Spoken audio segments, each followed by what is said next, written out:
இந்த புதிய நாளில் ஆண்டவராகிய இயேசு கிறிஸ்துவின் நாமத்தினாலே உங்களை வாழ்த்துகிறோம். ஆதியாகமம் 1ஆம் அதிகாரம் 31ஆம் வசனத்தில் கர்த்தர் சொல்லுகிறார், அது மிகவும் நன்றாய் இருந்தது. தேவன் சகலவற்றையும் சிருஷ்டித்து முடித்து விட்டார். இப்பொழுது அதை பார்த்தவர் சொன்ன வார்த்தை, அது மிகவும் நன்றாய் இருந்தது. தேவன் சிருஷ்டிக்கும் படைக்கும் எதுவும் நன்றாய் மட்டுமல்ல, மிகவும் நன்றாய் இருக்கும். என்னை கேட்கிற அருமையான தேவ ஜனமே, நீங்களும் நானும் கிறிஸ்து இயேசுவுக்குள்ளாய் சிருஷ்டிக்கப்பட்டிருக்கிறோம். தேவன் நம்முடைய வாழ்க்கை கண்டு சிருஷ்டித்து வைத்திருக்கிற எதுவும் மிகவும் நன்றாய் இருக்கும். விசேஷமாய் வாலிபர்களோடு கூட பேசுகிறேன். உங்கள் எதிர்காலம் தேவன் உங்களுக்கென்று மிகவும் நன்றாய் சிருஷ்டித்து வைத்திருக்கிற அந்த ஆசீர்வாதங்களை பெற்றுக் கொள்ளுங்கள்.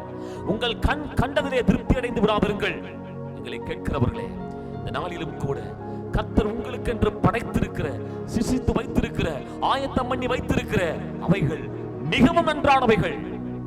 தேவன் அந்த நன்றான காரியங்களை, மிகவும் நன்றான காரியங்களை தருவதற்கு அவர் மிக ஆவலோடு கூட இருக்கிறார். ஆகவே இந்த வார்த்தையை விசுவாசித்து இந்த ஆசீர்வாதங்களை பெற்றுக் கொள்வோம். கர்த்தர் தாமே நம்மை ஆசீர்வதிப்பாராக. ஆமென்.